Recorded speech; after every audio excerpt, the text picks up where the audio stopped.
ජීවිත 250ක වගේ ප්‍රමාණයක් මේ දක්වා බේරගෙන තියෙනවා. ඉතින් මේට ඇත්තටම අපි ස්තුතිවන්ත වෙනවා AIA රක්ෂණ සමාගමට.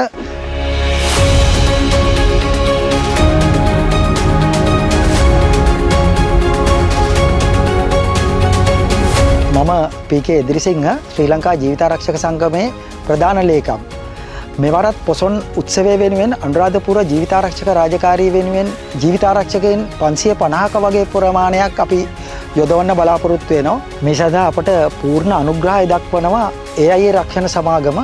මම හිතන්නේ දැනට අවුරුදු 29ක් මේ අනුග්‍රහයකත්වය අපට ලබා දුන්නා.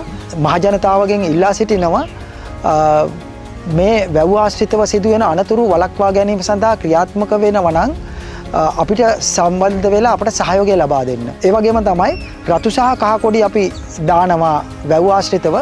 ඒ රතු සහ කහ කොඩි අතර දීන යන්න කියලා මම ඉල්ලා සිටිනවා. ඒ වගේම තමයි ඒ ආශ්‍රිතව ඉන්න ජීවිතාරක්ෂකයෙක්ගෙන් අවශ්‍ය උපදෙස් ලබා ගන්න. ඔබ මත්ද්‍රව්‍ය වලින් ඈත් වෙන්න. මත්ද්‍රව්‍ය අරගෙන වතුරට බහින්න එපා. ඒ වගේම නිසි ඇඳුමක් නැතුව වතුරට බහින්න එපා. කාගේවත් අවධානයට ලක් නොවන තැනක වතුරට බහින්න එපා. ජලයේ ගැඹුර නොදැන වතුරට බහින්න එපා. ඒ වගේම අසනීපයකින් ඉන්නවනම් වතුරට බහින්න එපා. අනවශ්‍ය උසුළු විසුළු වතුරෙදි කරන්න එපා.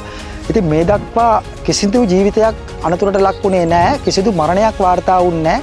ඒ වගේම ජීවිත 250ක වගේ ප්‍රමාණයක් මේ දක්වා බේරගෙන තියෙනවා. ඉතින් මේට ඇත්තටම අපි ස්තුතිවන්ත වෙනවා AIA රක්ෂණ සමාගමට. මොකද දැන් වසර 30ක්ම මේ වසර සම්පූර්ණ වෙනකොට කරලා ඉවර වෙනවා. එතකොට ඇත්තටම මේ කාර්යය මෙච්චර හොඳට කරන්න හම්බෙන්නේ නැහැ. අපිට ඔවුන්ගේ දායකත්වය නැති වුණා නම් මම ඔවුන්ට නැවත වාරයක් ස්තුතිවන්ත වෙනවා AIA රක්ෂණ සමාගමට කාර්යය වෙනුවෙන් දායකත්වය දැක්වීම සම්බන්ධව.